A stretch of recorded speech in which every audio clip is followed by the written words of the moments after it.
AFK farming is dead, or is it? And we also have some changes in PP, Warver's World, some new weapons, some quality of life changes, and some bugs. So let's see what this is. Subscribe to the channel for more content of this. Go to my Ko-Fi if you want to support me. Let's get into it. So we got a new patch. You can see the entire thing here. But we're going to go through everything as well. We're going to probably skip a few of the things that we already knew from PP and Warver's World. And you can see the video down below in the description of exactly these changes and what happened. But overall, let's talk about the big ones. You know, the things that honestly we didn't know that were coming this patch. First, updated the behavior of the away from keyboard timer that returns players to the character select screen after extended periods of inactivity. In open world maps, the time remaining before a player who has not manually moved their character or performed any skill inputs is returned to character select is now reduced to 5 minutes if the player enters combat. So this means, hey, you're an AFK farmer, you're going to killing an enemy, or you don't even go into, you're just, stay there and you interact with an enemy. If you do not move or press any skill inputs, even if you're just pressing, your normal out attack is what, usually people would do in, in the AFK farmers like this guys with the, of course, the necro minions and stuff. Now, if that happens for 5 minutes, you will get disconnected and you will not be longer be able to actually farm. This helps a lot because a lot of the people that were doing this were actually just sitting there for the entire day and they would just not even press a button, just out attack, and then they would get the gold, right? And this is honestly not good for the game. It creates inflation, it looks bad, and it's just not good at all. And it was actually pretty good.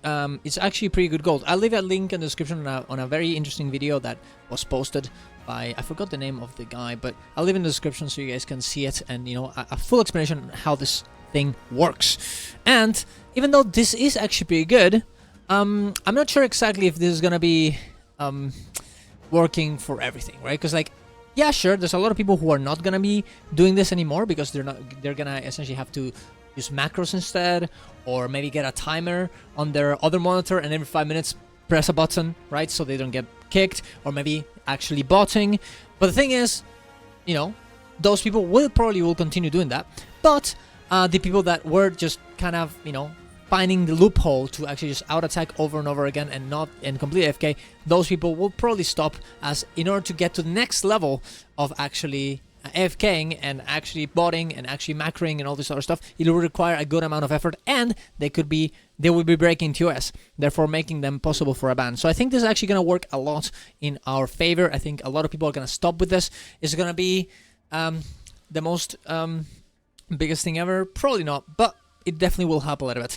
That being said, this right now is bugged and it's not working. We already tested it out in our stream. We tried multiple ways, putting ourselves in combat by ourselves. For example, Herald Torment build that you essentially give you a torment and during the the actual not rotation but the AFK loop, and this actually didn't kick you at all in 5 minutes. We tried it in open world, we tried it in Warver's World, we tried it everywhere. We also tried it, actually just attacking someone for 5 minutes in the open world. It didn't kick us without attacks, of course. We also tried attacking something and then AFKing afterwards, right? After the enemy is dead, and it wouldn't get kicked. So I'm pretty sure this is right now bugged. If this changes, I'll just cut this little part of the video, I guess, but I'm sure they'll fix it, but right now it is bugged, so it's not really working. That being said, I'm pretty sure that because this has been a thing, people are going to be scared to do it in the first place, and hopefully it'll start right away and people will stop doing, they will stop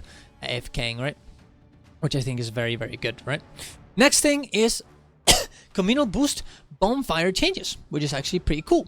Updated the communal boost bonfire with the following changes. The spawn radius of the wood has been reduced. If you guys don't know what the communal boost bonfire is, it's a little bonfire that you put in, in a random place. It'll give you experience, magic find, or karma boosts. And you can have to grab this little wood and throw it into the bonfire in order to give everyone the buff. The spawn radius of the wood has been reduced, so it's a bit easier to pick up. Players can now place the communal bonfire, select its boost, and interact with it, even if they are already under the effect of one of its boosts. So you can actually still, you know, because beforehand, if you had already a boost from something else, you couldn't actually interact it, which is stupid. A locked bonfire status will now apply the communal boost bonfires for the first 2 minutes after they are placed, and only the owner will be able to select a boost during that period. When it expires, it will be replaced by the public bonfire status, and any player can select a boost if one has not already been selected. That's actually great, and you know, it gives you the priority to the person who actually put it in there. But also, if the commander leaves or forgets or deceases or closes the game, people eventually will be able to take use of the communal bonfire. Great. Players can now interact with the communal bonfire multiple times to refresh the boost, up to a maximum of 60 minutes. This boost will not be refreshed if the maximum limit has been reached. Perfect. If you know that there's a bonfire in a certain spot and you're running out, you can come back and get it again. Easy PC, absolutely great. Then of course we have the tournament changes. We know 2v2 and 3v3 tournaments, daily tournaments becoming 4 instead of 8, and of course also the weekly tournaments that we're gonna get this week, and tournaments of legends. We already knew about this kind of stuff. Also champion brawler becoming a pink title, and of course champion of champions, a new title that you can get from doing 2-minute tournaments. Jin's Dominion changes as well. The new bonus objective is here and is very interesting. I actually wasn't able to play it, even though I was playing the entire day and 2 hours after the patch, and I could not get Jin's Dominion, so unlucky. But I'm sure I'll try it out tomorrow. And War World supply changes, big 3 points changes, although those will be applied on Friday, and of course also some other changes that we talked about last time. We also got the added new we got the corrupted hero weapon set for War World, which looks pretty cool. You can see it right here. Absolutely beautiful, very, you know, Cthulhu, right? Very from World of Warcraft, or Lovecraft for that matter. I think they look absolutely great. You can get an Ascended version if you want to. You can just transform it into Ascended if you want that type of weapon. It doesn't change the effect though. I wish it did. I wish if you move it to Ascended, it give you a trail or something like that. They still look pretty cool though. I think it's absolutely great, and you can check them in the game as well. We also got oh yes, because of this also, by the way, you can only get this ones from the Mist Hardened Logbox, which is this item right here. Let me just got it. The logbox that you get from playing War vs. World. Yeah, Mist Hardened Logboxes, this ones. And then you have to use a key that you get from War vs. World as well, from the vendors as well, in order to get the unsealed Mist Hardened Logbox. And you can see that you can get the actual corrupted hero weapon locker, as well as an Officer's Remnant cache from another type of weapon, and also the Bell of Charged Mist Essence, which is an infusion that you can get. And if you're not lucky, you can still get some material. So it's actually pretty good. Right now, the prices on this are going up insanely hard. So we're definitely gonna have to see. If it's gonna be worth opening or not. I don't think they are right now.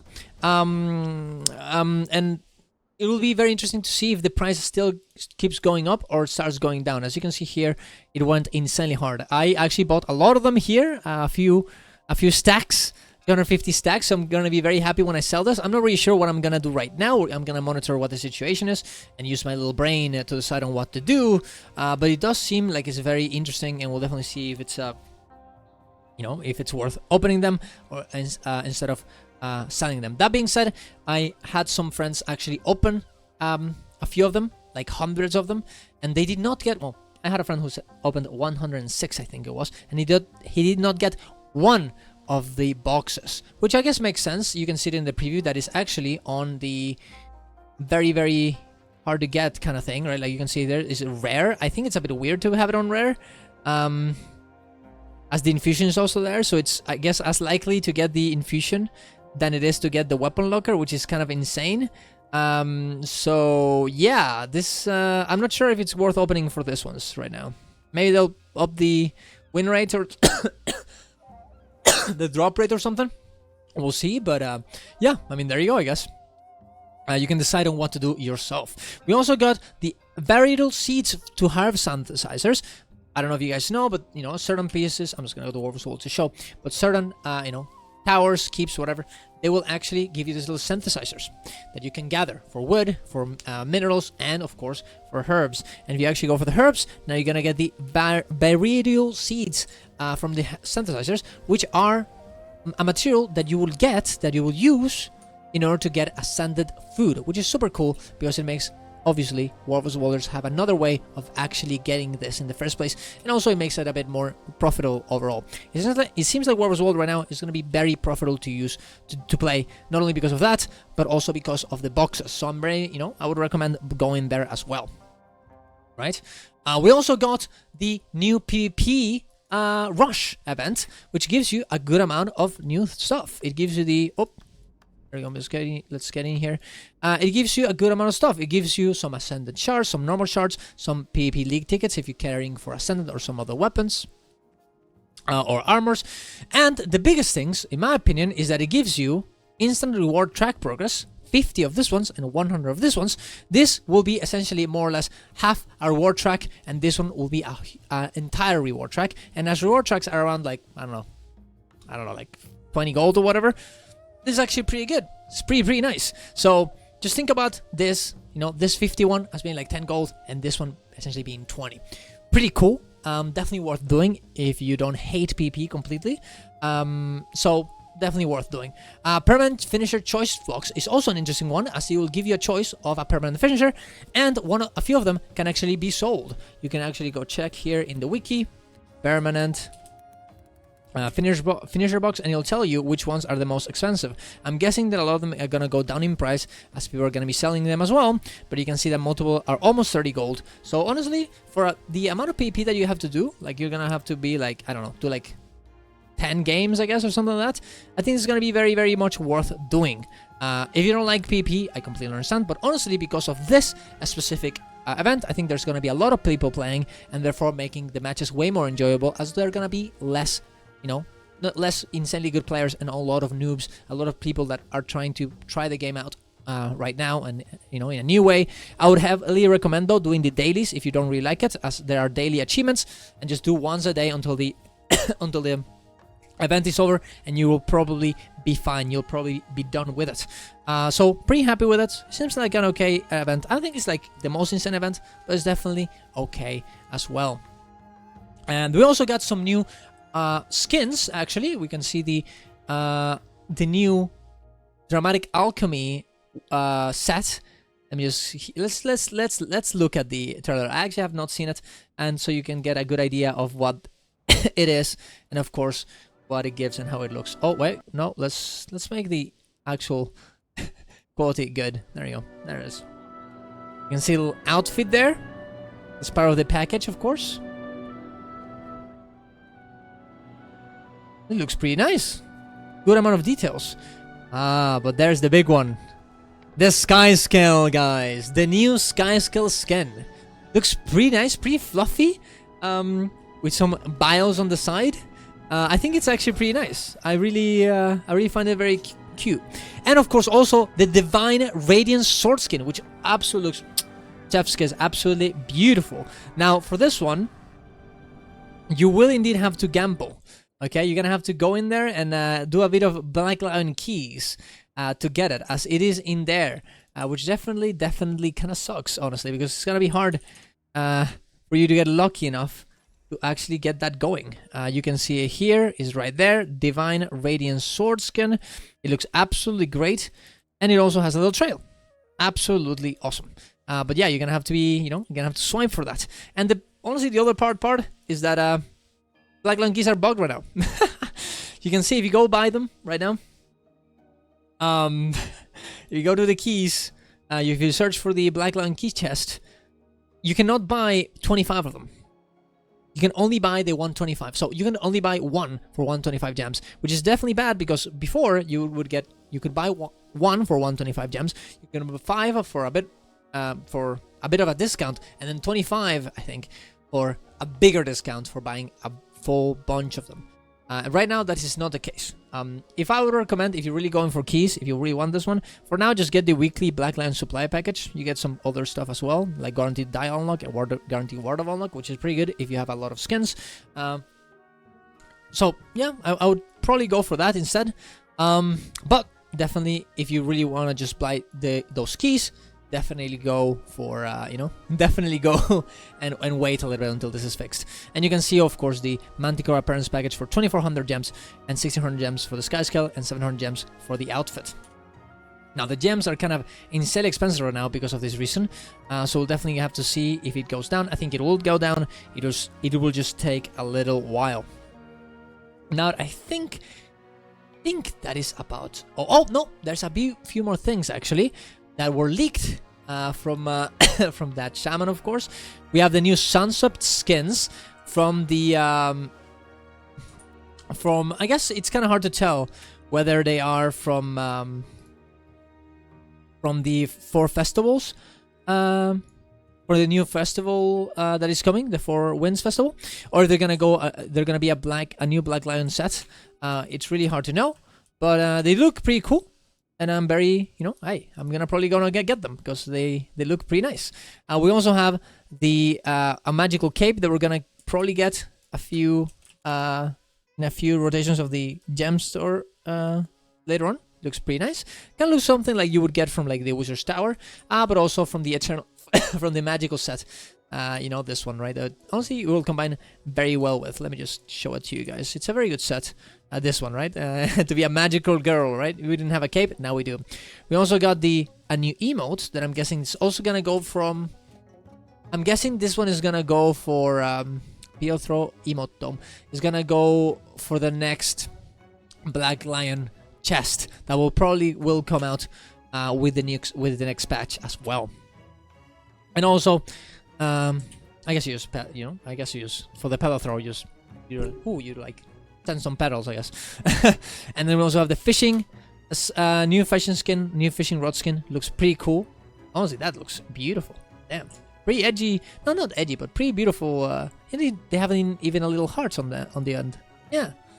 The colors are nice. The colors are very nice. If you like fishing, for sure.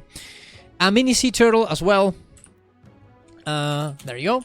A mini sea turtle that you can get, you know, to swim with it. Little guy there. Oh, it's so cute. Holy shit. That is actually so cute. And of course, at the end, also we have the beach trunks, which I guess, yeah, as they say here, summertime part 2 is gonna be a skin that you're gonna be able to get to combine with the bikini skins that we got a few weeks back. So actually very interesting that we're gonna get another one going. Pretty it's interesting that they wouldn't put that in the actual release of it, but maybe they just wanted to have it a second, you know, so people actually buy something else and they don't have everything in the same package. Maybe it will come with the Black Lion chest. Probably not, though. I'm guessing it's gonna be a gem store item instead, but we'll definitely have to see.